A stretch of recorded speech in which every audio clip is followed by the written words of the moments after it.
Ako to bolo s tou loďou?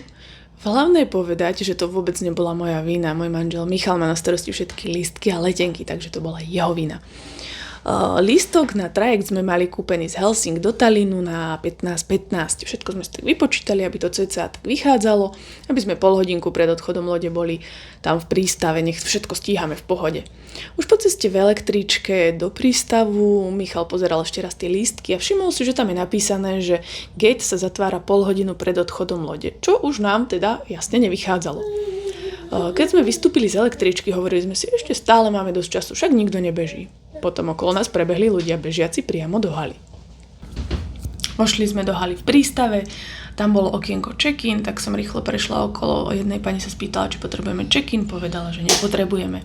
Išli sme veľmi rýchlou chôdzou na zdravie k tým automatickým dvierkam, čo keď priložíte QR kód sa otvoria. Priložili sme QR kód, neotvorili sa.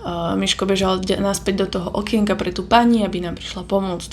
Musíte dať menšie, musíte dať väčšie, pridať a zobrať a priložiť, oddialiť.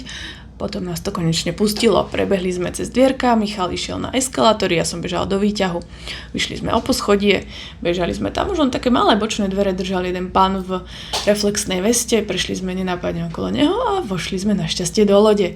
Za nami prišli ešte ďalší dvaja a za nimi už zavreli loď. Takže poučenie do budúcna, čítajte všetko, čo je napísané na lístku a 15:15 nebolo čas, kedy sme vyplávali, 15:15 sme už dávno boli v lode v mori.